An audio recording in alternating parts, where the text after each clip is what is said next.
govori Marčanske bure, a dio Martovske bure. U Martovskoj buri u Kninu gospođa Anđa i Grozdana Bajat, starosjedioci Knina, rekli su nam sljedeće. Kninska Martovska bura je kontinuirana pojava.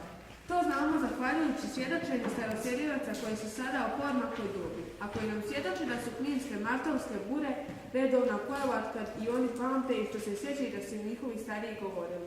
Za Knin su karakteristične 3 martovske bure, koje se događaju u 3 navrata u ožujku, mjesecu na prijelazu zime na proljeće. S početkom 7. ožujka, 14. ožujka i 21. ožujka. Za kninske martovske bure karakteristična je njihova jačina, brzina, vrlo su nemilosrdne, jake, oštre i hladne i daju dojam hladnoće. Pušu brzinom od 140 do 180 km/h, pa čak i preko 200 km/h. Mogući uzroci toga su smjena godišnjih doba, te položaj grada u kotlini omeđenoj Dinaridima i miješanju mediteranske i kontinentalne klime, te utjecaj tlaka zraka u takvim geografskim atmosferskim prilikama, kao i utjecaj ciklone i anticiklone koje uzrokuju ciklonalnu i anticiklonalnu buru. Kninjani razlikuju 2 vrste bura. Jednu zovu Golubinka, a drugu Dinarka. Golubinka puše prema gradu iz pravca sela Golubića, a Dinarka sa planine Dinare kroz kanjon i dolinu Krčića i preko sela Topolja prema gradu. Bura je vrlo jak i hladan vjetar i dolazi s kopna iz pravca sjevera i uglavnom puše prema moru. Bura je također vjetar koji je poznat po jakim udarima na mahove.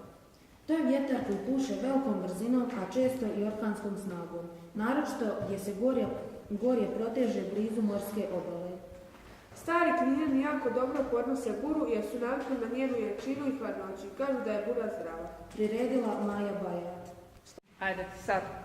Moj tata je rekao da martovske bura ima 3 i da su vrlo jake. Prva je najjača i puše od 130 km do 180 na sat. Kada počne puhati, može puhati 3 do 4 dana i više. Onda stane isto toliko koliko je puhala prva, puše i druga. Samo kraći vremenski slabije jačine. Pa onda opet prekid, pa puše treća koja je slabije jačine od druge. Prva puše obično od 2. do 8, druga od 12. do 15. i treća od 20. do 25. Dobro.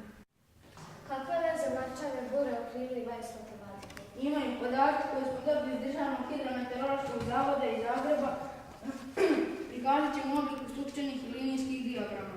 Možemo to i provjeriti. Zbrojit ćemo date brzine te podijeliti 24, to je zbrojem sati. Njih ćemo prikazati u obliku strukturnih i linijskih dijagrama. Strukturni dijagrami to su stupčasti i pravokutnici iste širine od različite visine. Njih crtamo u prvome kvadratu koordinatnog sustava, pravokutnog koordinatnog sustava, na osi x upisujemo dane mjeseca i na osi y brzine za te dane.